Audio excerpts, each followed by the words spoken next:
My husband passed away in a horrible work accident. Now, his family is demanding I give back the family heirloom, aka the wedding ring he gave me. I refuse, and this is why. I'm 31 female and recently lost my fiancé Jake, who was 37. We've been together for 6 years and his death was unexpected and I'm still mourning. At the funeral, which I arranged and paid for, his brother, 32 male Jim, asked me when I'm going to return the engagement ring to the family. For context, the engagement ring which Jake proposed is an ancient family heirloom. It's a gorgeous ring, but what makes it priceless is the story behind it. Jake got the ring from his grandmother a month after we started dating. He claimed he knew back then he would marry me someday and wanted to get his grandma's blessing on the ring. When he proposed, his grandma already passed away, so having the blessing putting on the ring made it extra special for the both of us. I asked Jim if he's serious, to which he said yes. Apparently, his long-term girlfriend Stacy saw the ring a while ago and fell in love with it, and the story behind it, so she kept nagging him to get her something similar, which he couldn't. He figured since I can no longer marry Jake, he can propose to Stacy with it. I told him, hey, that is rude. That the ring was blessed especially for Jake and I, keep that in mind. And even if it wasn't, the case bringing it up during Jake's funeral is incredibly disrespectful. After the funeral, I got a message from Stacy saying it would mean the world for her to be the new owner of the ring, and I could always think of her and Jim's wedding as the bittersweet ending to my relationship. She said the ring was blessed so one of the grandsons can marry the love of his life. And since Jim is the only living grandson left, he has to claim it. I blocked her. My ex-mother-in-law also reached out to me and said that although she understands my pain, I can't keep the ring since it's a family heirloom. So I should suck it up and give it to Jim. I snapped. I told her no, the ring is staying with me and following me to the grave if need be. It's a beautiful symbol of Jake's love, and I won't let Jim and Stacy soil that memory of him. The ring is legally mine, so all they can do is cry and boo-hoo about it, and be bitter. They keep harassing me on social media saying I'm a bad person, and that I stole the family heirloom to spite Jim and Stacy out of jealousy, but I ignore them. Today, I met up with my brother, and he said that although Jim's approach was highly inappropriate, I am being selfish for keeping the ring as a keepsake.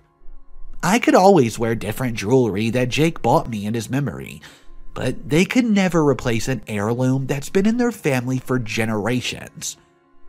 I'm now on my way back home, and I can't stop thinking about it.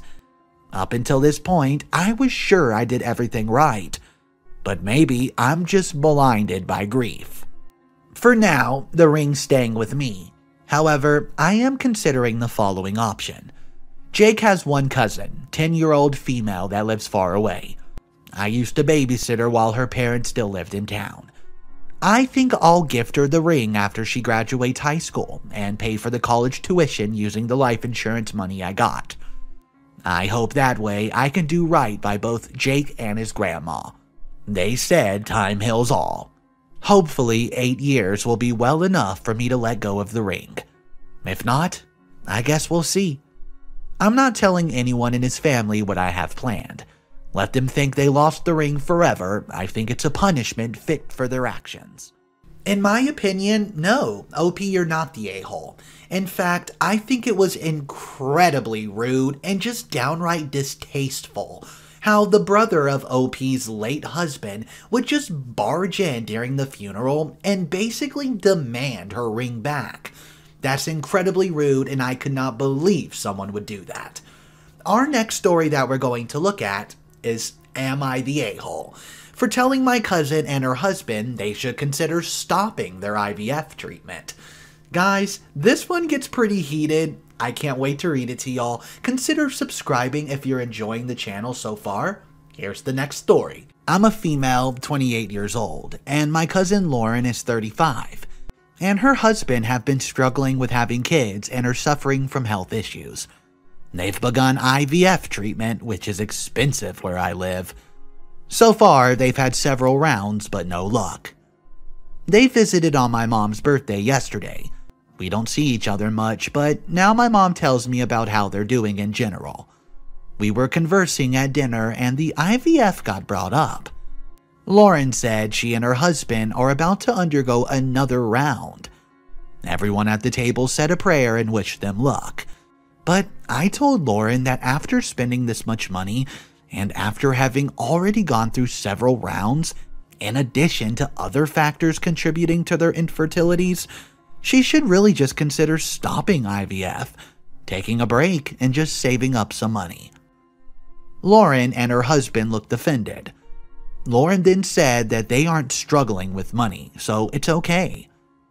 I explained that they may not be struggling now, but will be in the future, seeing they'd spend thousands and wasted so much money for no benefits, while they could have been financially helping some struggling family with kids. Lauren got quiet. I stated that this was just my opinion after all. Lauren's husband looked at me grudgingly and said, "I think you should just mind your own business and keep your opinion to yourself." From there, an argument ensued. I told him he was being disrespectful, and he kept talking back. Shortly after, he and Lauren left. Mom started asking me why I caused this scene on her birthday. I said we were just talking, but Lauren and her husband blew this way out of proportion. Mom said that I had zero say in anyone's reproductive choice and should have kept my mouth shut. My sister, who rarely agrees with me, sided with me saying I was good. But Mom's insisting I call Lauren to apologize. My husband too sided with me and told me to give it a few days and Lauren will call. I see Lauren as my sister and I respect her, but we have our moments. Am I the a-hole for this situation? To me, this one was pretty easy. I have to say, OP, you are the a-hole. I read some comments on this one, and the overwhelming majority was agreeing with me. This OP is an a-hole. The body reproductive organs of someone is no one's business except for their own. Let me know what you guys think of this. Would you ever tell someone that you're not to stop their treatment of IVF as they're spending too much money? Let me know your thoughts on that. I would love to hear it. Our next story is an Am I the A-hole story. It involves a wife and a husband and there's some sort of dispute happening. Well, wife's had enough of it, so she does this. I'm a 26-year-old female and my partner is 28-year-old male. We have 5 daughters, 7, 6, 4, 3, and 5 months. So, for a long time, there's been an issue with him getting up to help with the kids in the morning. He thinks he should be able to sleep in on his days off, while I think he should get up when the kids and I do, or we should at least be alternating who lies in for a bit. We've been seeing a therapist who has mentioned he should be helping more in the mornings. Recently, we had a family trip planned to the zoo with both our parents, our sisters, and their children. Previously, when we've gone out for the day, I've needed to shake my partner awake several times, and he lies in bed while I get the kids ready. He'll finally get up 5 minutes before we leave as I shout at him, "I'm getting in the car!" I've mentioned to him that this is very frustrating, as it's a lot of work getting the kids ready to go out, and it's not fair to leave it up to me while he lies in bed. He'd apologize and promise the next time he'd get up and help. The night before the trip, I told him I need him to be awake at 6:30, so we could get everyone ready to leave by 8. He said he'd set an alarm and went to bed. My alarm went off at 6:30 and I got up while my partner kept sleeping. I decided I was not going to wake him this time and continued getting the kids ready. At 8 a.m. he was still sleeping, so I loaded the kids in the car and we set off. We arrived at the zoo at 9:30 and his family asked where he was. I mentioned he was still in bed and chose not to come. At 10:15, I got a phone call from him asking where everyone was. I said we went to the zoo as planned. I waited for him to get up, but he never did. He got really mad and told me that I should have woken him up like I always do, and I caused him to miss the trip.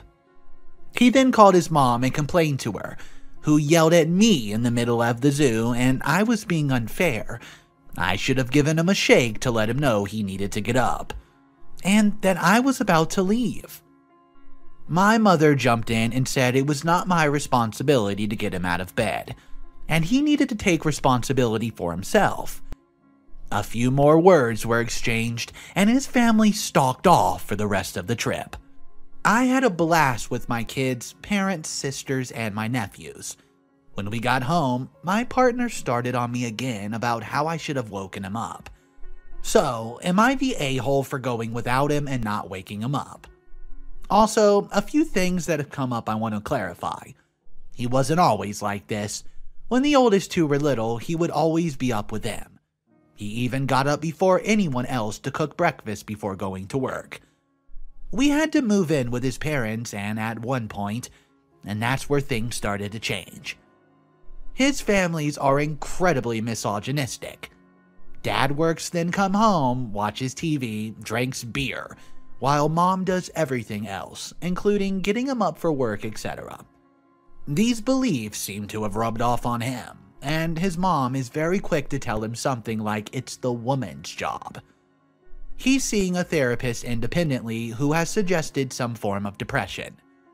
He generally is pretty good otherwise.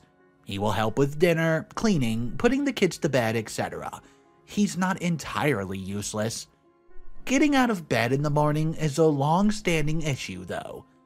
He has a vasectomy after baby 4, which turned out to be incomplete. I had a hysterectomy.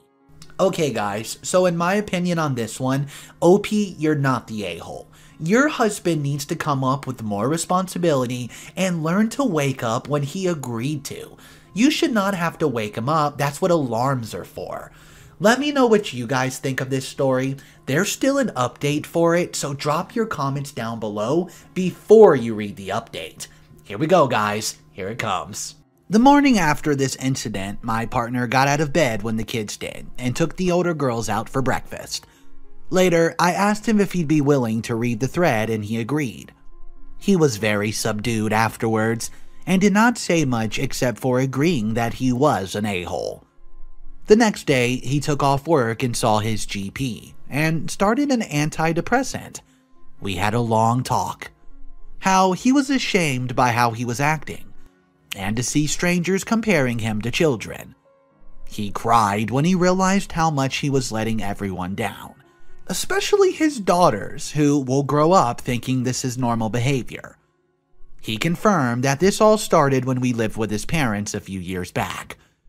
He left home at 17 to get away from his mother, and she told him he'd fail as a man, and men needed a woman to look after them.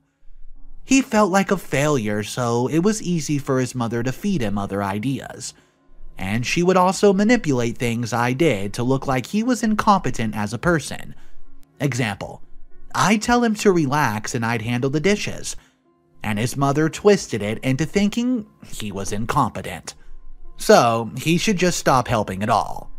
He'd wake up feeling useless and she'd manage to convince him that he was unhappy because I wasn't taking care of him the way a wife should. He decided to go no contact with her, which did not go well. She cried and told him he was a horrible son for abandoning his mother, and that I was trying to control him by, quote, forcing him to do it. He blocked her, but she just used different numbers to continue calling him. After a week or so, he ended up changing his number, and we have not heard from his family since. He brought up he was unhappy at work as it wasn't stimulating enough, but he felt like he could not leave. I offered to pick up some part-time work, but he said no. He talked to his boss and took some time off and eventually quit. He spoke to my father, who used some connections and got him a good job at his company.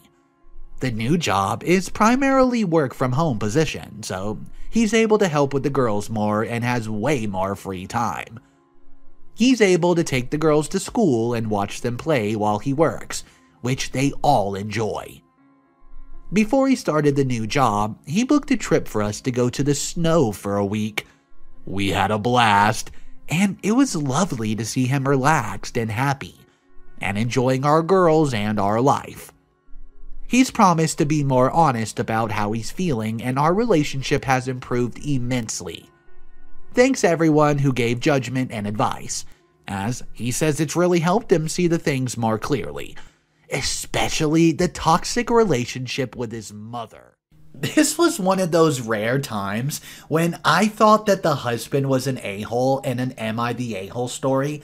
Then the update, it basically has the husband completely doing a 180. Realizing what he did was wrong, reading the entire post with OP, and saying what can we do to change this. This was one of the most best Am I the A-hole updates I've read in a while. I hope you guys enjoyed, as that's all the content I have for you today. Consider subscribing to the channel, and I'll catch you guys in the next one. See ya!